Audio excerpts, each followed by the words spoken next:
Hello, everybody, and welcome back to the Up the Guts podcast. Joining you as always is your host, Trent Yalton. And yes, this is the preview episode where I preview every match ahead of the round. We are going into round 13. As we know, as of last week, we started off with the split round with the buys happening, and it's going to be the same again with two teams having the buys. So before we get in, let's quickly go over the ladder and see how everyone's sitting. So the top 8, as we speak, sits with Collingwood, Brisbane Lions, Adelaide in third, and Gold Coast Suns. Then it's Geelong, Hawthorn, GWS, and Fremantle. Then closing in the bottom 10, not ninth, it goes Western Bulldogs, Essendon, St Kilda, Melbourne, Carlton, Sydney. Just making sure it's recording this time. I had a little issue before when I started recording and I must have hit a button and it stopped. So just making sure. So Bulldogs, Essendon, St Kilda, Melbourne, Carlton, Sydney, Port Adelaide, Richmond, North Melbourne, and West Coast. So without further ado, let's get into my tips and predictions for the round. Let's go. All right, so Thursday night, we start off at Marvel Stadium, 7:30 p.m, and it's the Bulldogs v. the Hawks. Now, the Hawks are, last 2 weeks, they come up against good teams, but they haven't been, I don't think they've been at their best. And I think this will be a really interesting game because we know what the Bulldogs are like. They've been actually probably performing at a level to what people weren't expecting with the injury list that they have early in the first half of the season. And at Marvel Stadium, we know how much of a force they are. So I think this is a game where Marcus Bontempelli could grab a hold of it. The likes of Liberatore, Ed Richards is the number ranked midfielder in the comp at the moment. I'm pretty sure that still stands, even after the bye. But yeah, just lots of them. I think they're playing really well. I think one hawk I want to put under the radar is someone who's not probably at the same playing at the same level he was last year in his All-Australian season. Last year he was absolutely phenomenal, but that's Dylan Moore. I'd love to see Dylan Moore just really turn this game on. And if Dylan Moore's up firing, you know that's when the Hawks are really going. But at the moment, going by purely being at Marvel Stadium, I have tipped the Bulldogs, and I think the Bulldogs, it's going to be a close game, and I'm going to be backing the Bulldogs by 14 points in this game. Now, we move over to Friday night, the Adelaide Oval, and it's going to be a really interesting game between the Crows and the Brisbane Lions. Now, the knock on the Crows is that they haven't beaten anyone of significant value. So this could be a game where they come out on their home deck and really just put the competition and notice and let the competition know, hey, we're not no pushover. We're really here to play. They're currently sitting third. And I think they're a team full of role players, which I love. Josh Rolls having an unbelievable season down back. Mark Keen's having an unbelievable season. Ben Keys is the ultimate role player. I love Sam Berry in there. We know Jordan Dawson's having a really good year. Jake Saligo, Max Michelini down back. Then the three-headed monster of Thilthorpe, Fogarty, Walker. But Rochelli's got into it. Isaac Rankin spending a bit more time midfield and forward. But Josh Rochelli's the one too I really like. He played a really good game last week. Knows how to get under the skin of the opposition. But more importantly, he impacts the scoreboard. As for the Brisbane Lions, they've been so-so, but then they've had moments where they just go, switch it on, just show us why they were the premiers last year. But I'm going to be going with the upset of the Adelaide Crows. Well, I say upset because even though on ESPN Footy Tips, 70% have gone the Crows.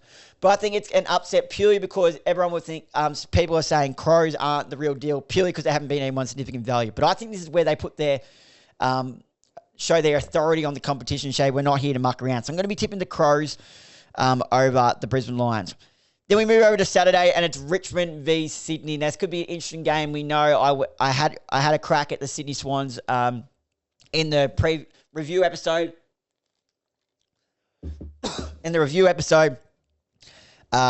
But one thing about Richmond too, I think they're not as bad as what people thought coming into this season. Their kids are really showing it. I'm really loving the season, especially the last month of Sam Banks, spending a bit more time higher at the field and just uses the ball beautifully, and he's starting to get plenty of the ball. And I think therefore on the likes of Seth Campbell, Steely Green, Jonty Fall up there is really good. And let's not forget, their midfield is very, very solid when they're when they're all playing together. Dion Prestia, Tim Taranto, Jacob Hopper, who all had exceptional games last week. Hugo Ralphsmith's had a good few weeks too. He's really good off a wing.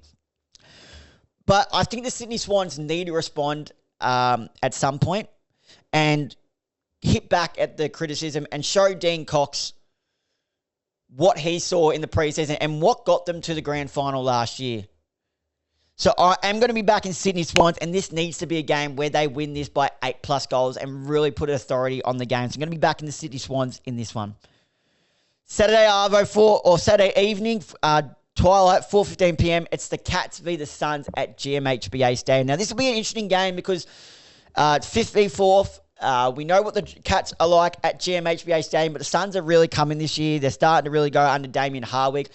I think the interesting thing is what they're going to do with Bailey Smith. Now, I had a thought. We know Bailey Smith's strength is his ability to cover the ground and run effortlessly up the ground.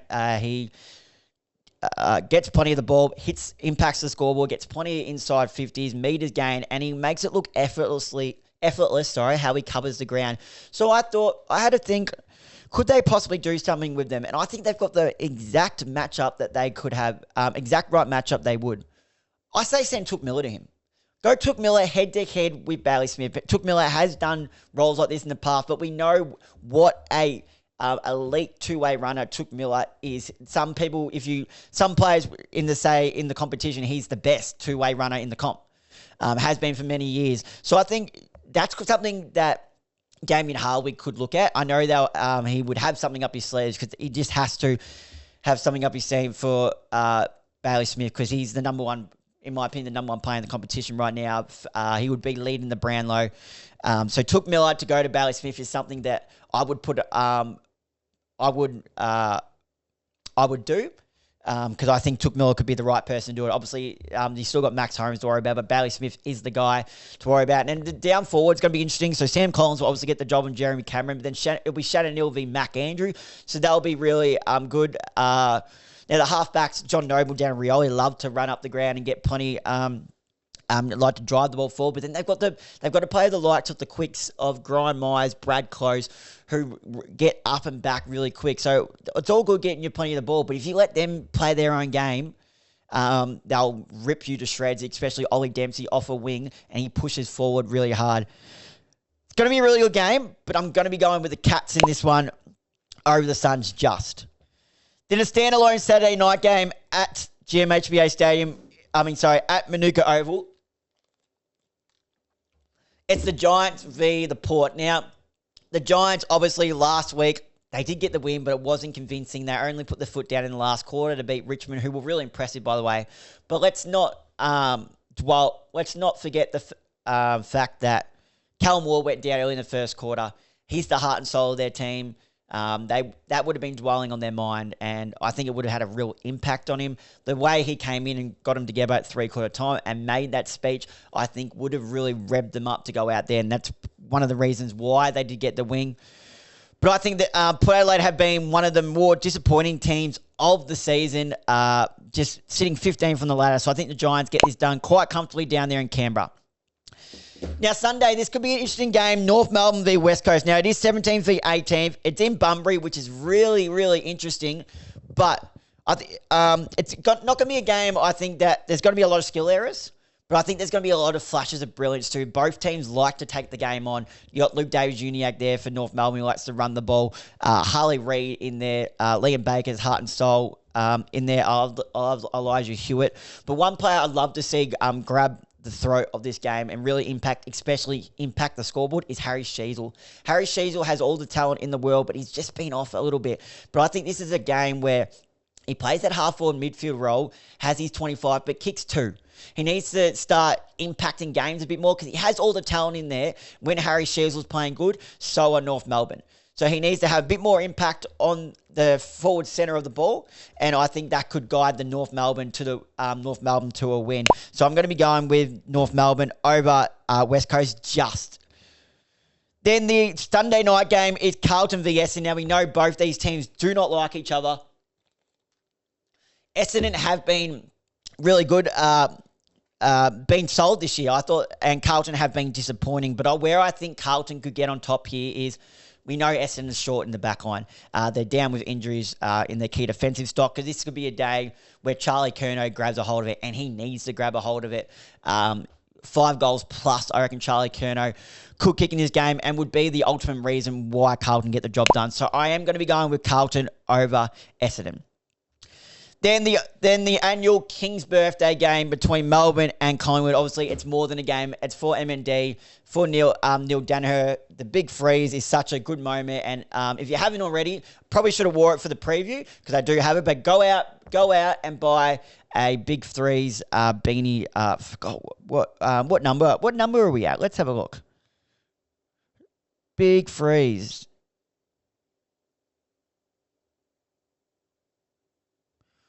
Big Freeze 2025. Sorry, guys. What number are we at? It feels like I've been going for ages. So it's Big Freeze 11. So go out and get your beanies. You can go get them at your local Coles and grab them there. They're always at the front.